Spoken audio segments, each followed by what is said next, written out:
Were you tired of paying your taxes while others are hiding their assets overseas? The U.S. government is going after tax cheats. Federal officials have given a final extension to anyone wanting to come clean about their overseas accounts before facing even higher penalties. Already, the Amnesty program has set new records for U.S. citizens coughing up info on their overseas accounts. Here to tell us who still needs to turn themselves in and what the consequences are for those who don't, Smolin-Plevy attorney Matt Campione, a former IRS tax specialist who spent nearly 4 decades specializing in tax law. Matt Campione, thanks for joining us. Good evening, Rebecca. Thank you for having me. So is it any American with an overseas account that needs to report to the IRS, or who falls within these new rules? Well, generally that's correct, what you said, that people with foreign accounts are supposed to disclose them to the IRS and pay the taxes on those accounts that they own. Maybe to give you a bigger picture here of what's really at stake, it's really fairness. As you pointed out at the outset, that there are a lot of us paying taxes on income that's already been reported to the IRS, 1099s, W-2s, whereas there are these people with foreign accounts that generally the government has been relying primarily on them to report themselves.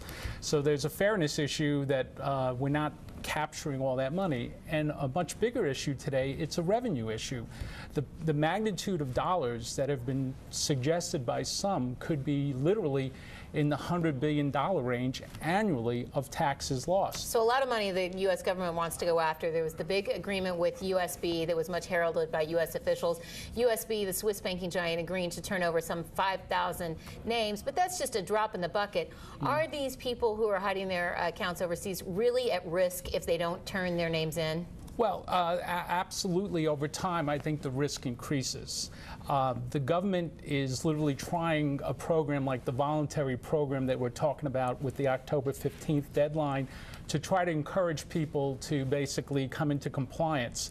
The theoretical benefit of them coming into compliance literally would mean, if they could be as efficient as possible, literally hundreds of billions of dollars that could be collected for the past, but not only that, bringing them in compliance for the future. So, but not a total amnesty. They would still have to pay penalties. They would still have to pay back taxes. But I've been told that sometimes the penalties can be even stiffer than the entire amount that you have in that overseas account. Is that accurate? That is accurate. One of the advantages of this voluntary program is that they give you more manageable penalties as a benefit of coming forward. Could you imagine a situation where you could lose more than your foreign account balances if you were detected by the IRS first, not to mention possibly being charged with a criminal act, whereas under this program you may get off easy, relatively speaking, by only losing 20% in penalties, more or less, on the balance of your foreign accounts. So they've extended the deadline. They said this is the last time. It's October 15th, you told me? Yes, that is correct. Now, the government says if you wait and we find you first, all bets are off. The penalties will apply, full penalties. That exists currently. If the government, for example, gets your name tomorrow and you submit it before October 15th, too bad. It doesn't help you. The government. Oh yeah, I just realized I needed to tell you. Right. Now, is there anyone who's vulnerable about getting caught in this that's not even aware of it? Are there Americans who, either because they once lived in a foreign country or have family there, may have foreign accounts and don't realize that they have to report it? Well, I'm very glad that you pointed that out, because sometimes people get the impression that we're just talking about pure tax cheaters that are hiding money. But there is that example of people, let's say first-generation Americans, or people that have relatives abroad and they don't realize that a gift they may have received or an asset that they may have now abroad as a result of a family inheritance falls within these rules. So before I get that Greek villa that someone, I'm sure, is waiting to leave me, I got to make sure I check in with the IRS. Yes, that would help. And yes. a lawyer.